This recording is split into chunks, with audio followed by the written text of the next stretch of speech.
Right now, there are 101 children at House of Hope. Margaret has just rescued an additional 11 AIDS orphans just in the last 2 weeks. And I think it's important for us to understand when we're talking about AIDS orphans, we're not talking about children that have AIDS as much as we're talking about children whose parents died of AIDS. And so these are children who are orphans, literally because of the AIDS epidemic. I think the success of House of Hope and Starfish Kenya in this ministry is just as Starfish Kenya is about caring for that one child. In cases, the story all along the way is of individuals saying yes to God.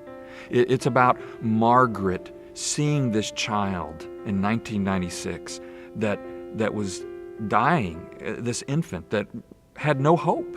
Margaret said, yes, I'm going to say yes to this child. And she did, and brought Benjamin into the house. So, as Margaret said yes, Naphtali and Moses said yes, because they agreed to it. They supported her. In fact, they encouraged her on this.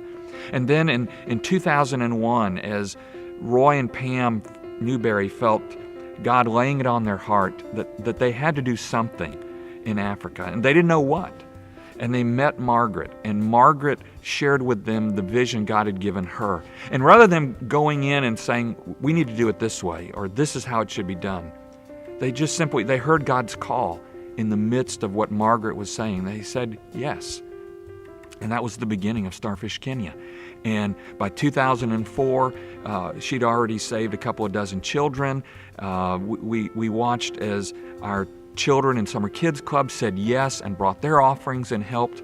In the late summer of 2004, this church held a fundraiser and raised over $100,000 as many people said, yes, we believe in this vision, to the point where we think, we don't know how God's going to do it, but we believe God has only begun. We think 101 children is just a drop in the bucket in the need and a drop in the bucket in what is possible as we partner with more people, as we partner with more churches.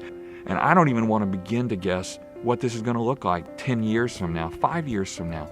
But I know eternity is going to be so blessed because people said yes, that when we get to heaven, we're going to encounter some of those children. And they're going to come up to us and they're going to say, you said yes. And because you said yes, I'm here. And here at Christmas, as we celebrate that Christ so loved us, that he emptied himself and became flesh and blood, that he brought light into this world, into our lives, that we have a chance to not only say yes to Christ for what he does for eternity in us, but we have an opportunity to say yes to Christ for these children of his.